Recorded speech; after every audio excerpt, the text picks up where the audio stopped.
Hey everybody, Sexy Matt the Pharaoh Wizard here. So something on the internet's been kind of bugging me lately and it's been creeping up a lot, and I think it's time to set the record straight. See, everyone on Twitter and everything is giving their ranking of all the Spider-Man movies. I see videos online of ranking all the Spider-Man movies, worst to best, all that. But the thing is, they're all missing movies. They're not counting all the Spider-Man movies. And so I think it's time to do an actual ultimate worst to best Spider-Man list. I am the ultimate completionist, so yes, I have seen all the Spider-Man movies, the ones people forget about, the ones people wish they forgot about, and the ones people purposefully forget about. I have gone it, and now it's time to check out my ranking of all the Spider-Man movies from worst to best. Spoiler alert, Venom isn't on this list because Venom is not a Spider-Man movie. Spider-Man is not in it. They've stripped a lot of the spider powers from Venom in that movie to make it make sense without Spider-Man. It's not a Spider-Man movie. But moving on, here's all the real Spider-Man movies. Number 11, Spider-Man the Dragon's Challenge.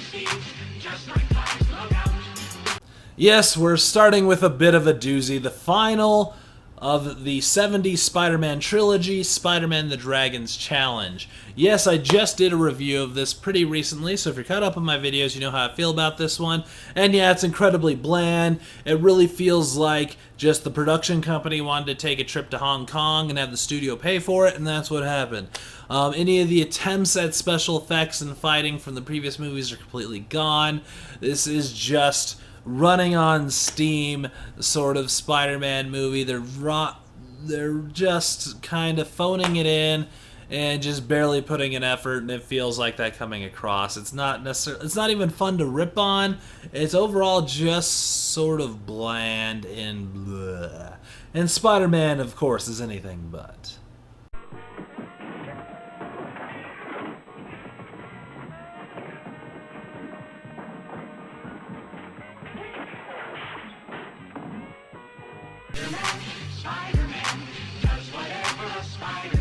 Number 10, Spider-Man 3.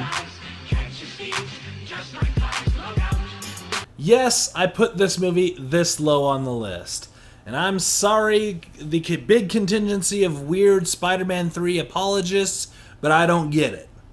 The only thing I can understand about people really liking this movie, to me, it feels like baby's first nostalgia goggles. Like, I grew up with it, so it's great. No, it's not. It's real bad.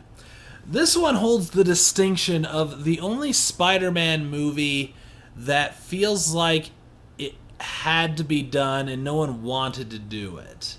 Like, all the other Spider-Man movies, they feel like they had a story to tell and they wanted to make a Spider-Man movie. They had an idea, they were going to make a fun movie, they wanted to make one. This one felt like they had to do it. All the actors are phoning it in. They're all incredibly bored and boring. The plot line makes little to no sense. It jumps all over the place. And everything with Venom is absolutely wrong. The effect looks terrible. It's a terribly casted Eddie Brock. It's a plot line that needed way more time and they sped right through it. It is terrible. It's not without its merits, though. The Sandman, I think, is done really well and is really great. Especially the scene of his creation. I think he holds up this movie the best and does some great stuff in there. And that's about it. I think the Sandman is the only saving grace of this movie. The rest it's really bad. There's no chemistry with Mary Jane and Peter Parker. The goofiness of an amnesia-ridden Norman Osborn or Harry Osborn is goofy. Like, I know these movies are goofy to begin with, but it's just a really cheesy thing to do oh, I have amnesia.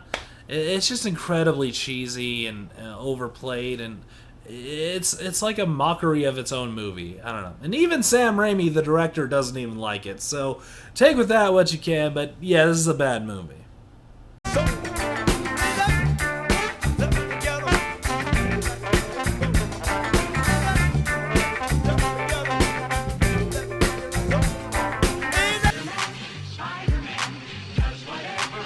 Number 9, Spider-Man 1977.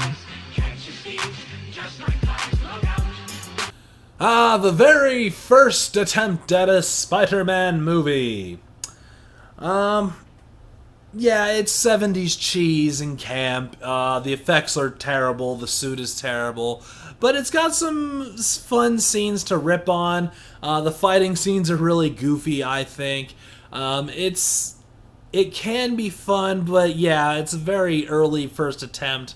The effects really weren't there. Peter Parker is obviously like 40 years old in this, and it's got some problems. It can be fun, but there's not a whole lot memorable to it though either. It's just like a bad bomber kind of guy, so the villain's not even kind of interesting. It's just sort of there. But it can be fun to watch with a group of friends and kind of goof on it. So it's got that at least going for it, but that's all I can really say about it. Oh, yeah! Yeah! Oh! Yeah! Yeah!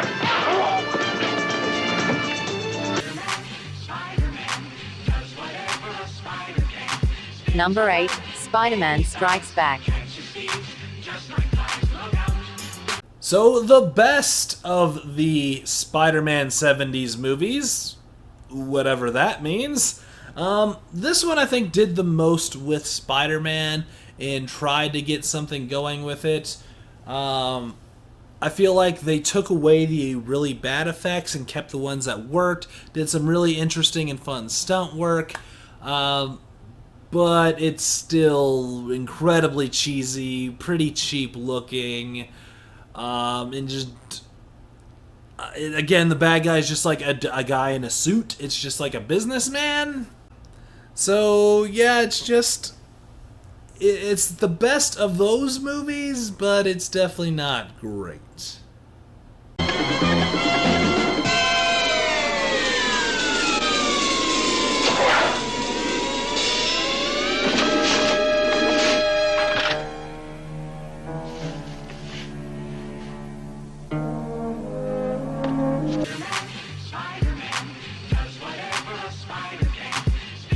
Number 7, The Amazing Spider-Man 2.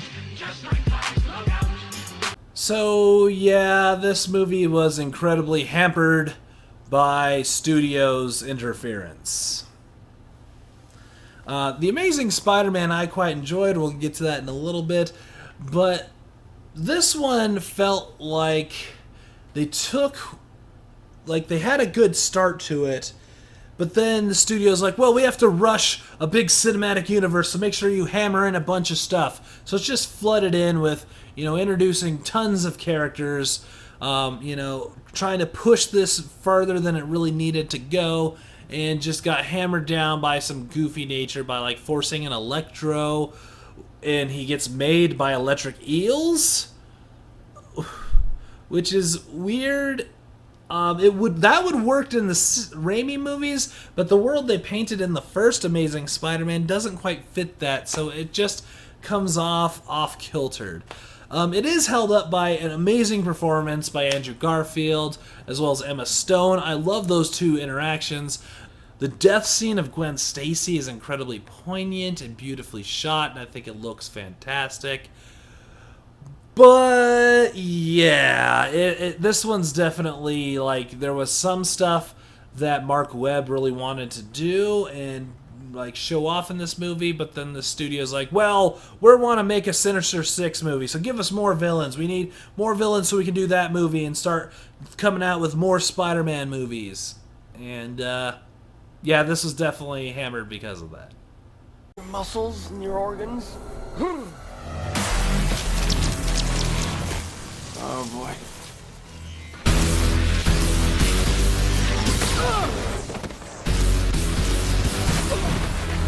I hate this song. Number 6, Spider-Man 2002. The first big budget and truly earnest attempt at a Spider-Man movie, at least if you ask me. This movie holds a lot in the history of superhero movies for sure, but it doesn't age very well. A lot of the stunt scenes and the costumes look like a stunt show you would see at Six Flags. I still don't really buy Mary Jane and Peter Parker's relationship very well in this. And like everyone in high school is obviously 35. Like there's a lot that doesn't quite age well in this. But Norman Osborn, played by Willem Dafoe, is fantastic. I think a lot of the effects look really great for the time. And it's Spider-Man done really well on the big screen. Yeah, Peter Parker's a bit of a caricature of a nerd, but the whole movie's a bit of a caricature. It's not realistic, it's this hyper-realistic kind of world, and so it kind of fits with that goofy nature, and it's still very fun, but it definitely is starting to show its age. Because it's right. Here's the real truth. There are 8 million people in this city. And those teeming masses exist for the sole purpose of lifting the few exceptional people onto their shoulders. You, me. Number 5, Spider-Man 2. So yes, the best of the Raimi Spider-Man movies. So before I get into what I liked about this one, there's a big contingent out there that's like, this is the perfect Spider-Man movie. It's the best comic book movie of all time. It's so amazing and perfect, and nothing could ever beat it. Yeah, it's good, but come on. Come on. It's got a lot of problems with it. It's got a lot of stories that drone on going nowhere. Peter, tells Mary Jane that he can't be with her, but then immediately starts reading poetry to her and pining after her. It's like, dude, you made a decision that you can't be with her. You gotta live with that decision. And the fact he loses his powers because he's sad. And this also is a good time to talk about organic web shooters and how they make no sense and they're dumb. So yeah, this movie is really good, but it's nowhere near perfect. It's still got a lot of cheese to it. Mary Jane still gets captured again. There's a lot that's wrong with it. It's nowhere near perfect. But it's got a great villain. It's the best edition of this version of Spider-Man. It's a lot of fun, but there's also some good serious moments, and it's just a great way to show off Spider-Man. And he's helping the little guy on the street, but also has his big bads he's got to take care of. It's got some really good stuff for it, and I really enjoy it. But it's not perfect. Guy whose feet are too big for his bed. Nothing seems to fit.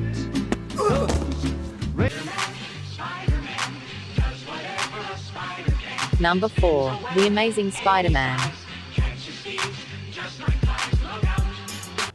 So yeah, get your hate comments going now, but I actually really enjoyed The Amazing Spider-Man.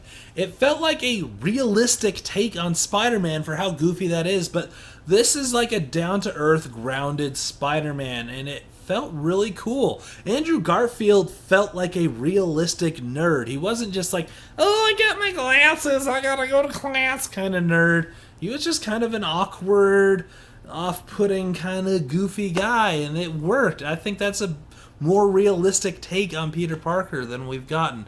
And this whole movie is just a more realistic version of Spider-Man, and I like that.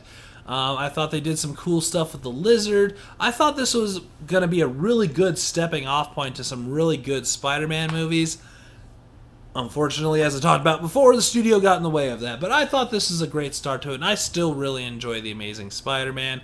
I think it works way better than people really give it credit for. If you go in just trying to give it a chance, I think you would really like it and see what they were going for, and I still really like it. Just let me go. Is that a knife? Is that a real knife? Yes, it's a real knife. My weakness, it's small knives. Just let me go. Anything okay? but knives! Oh, it's so simple. That was cool. What the hell is this? Webbing that I developed myself. I don't think you really want to know. Come right on, now. let me go. Number 3, Spider-Man Far From Home. So this one was really hard to put on my list and find a good spot for it because I've only seen it once, and it's also still pretty new, so I'm not sure where it quite fits. So come this time next year, this could be in a completely different spot, but I really enjoyed Far From Home. I really like Mysterio. He is a fantastic villain. I like Peter dealing with the death of his mentor and how that's going to work in his life. And I like that Aunt May knows that he's Spider-Man and supports that. It makes sense with everything that happened with Infinity War and Endgame, how she wouldn't really worry too much because, I mean, it's better than being blinked out of existence. At least that's the way I take it. And I really liked his interactions with Ned and MJ and the class. I think this is a really fun Spider-Man story and a great addition to the mythos of this character. I thought it was really good and I really enjoyed it. But I'm just a friendly neighborhood Spider-Man. Bitch, please, you've been to space. Number 2, SpiderMan Homecoming.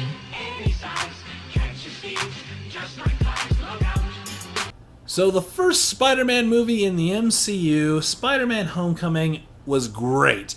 For one, it has the ultimate Spider-Man villain. This is the best Spider-Man villain in a movie. Don't at me. It's just the truth. That's just truth right there. The Vulture is an amazing villain and really made this movie. Michael Keaton is so good in it and it's fantastic. And this is where we really get to see Tom Holland take on the role of Spider-Man. Yeah, he got the little bit of cameo and a bit of a role in Civil War, but this is the first time you really get to see him be in the movie and like take on the role of Peter Parker. And I think he does a fantastic job. Again, it's a realistic nerd Peter Parker. You know, he's just kind of awkward. And he's very smart, which I think none of the other Peter Parkers really got before, how much, you know, he can really know and how smart Peter Parker really is. I think that they painted that really well, and it's just some great interactions with some great characters, and just an overall really fun, awesome movie. I really love Spider-Man Homecoming. It is fantastic. Hi, I'm Captain America. Whether you're in the classroom or on the know him too? Yeah, we met. The difference between success I stole the or shield. failure. Today, my good friend, your gym teacher. Number 1, Spider-Man Into the Spider-Verse. So, the Spider-Man movie that made the least amount of money, if you don't count the 70s ones, is the best Spider-Man movie. It's true. If you haven't seen Spider-Man Into the Spider-Verse, you should. It's so freaking good. Yeah, it's got a really bad name. I will give it that. But it is so awesome. All the characters are great. The art in this movie is fantastic. The animation is amazing. It's funny. It's serious. It's sad. It's action-packed. It's everything. I love this movie so much. It does a lot with Spider-Man and really made me excited for it. I did not give this one any credit when I first heard it was coming out. I was like, oh, an animated one. Sony's just milking Spider-Man some more as much as they can. Let's just do an animated one this time. But even though it might have been a quick cash grab, they put people behind it that really cared about doing a good movie and a good story, and it absolutely shows. It is so fun, and it is a fantastic Spider-Man movie, and of course, my personal favorite Spider-Man movie. You gotta say I love you back. Dad, are you serious? I wanna hear it. You want to hear me I say love it? you, Dad. You're dropping me off at I school? love you, Dad. Look at this place. Dad, I love you. Dad, I love you. That's a copy. So what do you think of this list of Spider-Man movies? What's your hierarchy of all your Spider-Man movies? Let me know those comments below. Hit that thumbs up because we all love Spider-Man. And share this movie with anybody that does a ranking of Spider-Man movies that leaves out the 70s ones. Because they are legitimate Spider-Man movies. I will fight you on that. But I'm Sexy Matt the Pharaoh Wizard. Until next time, hold on to your hold slots.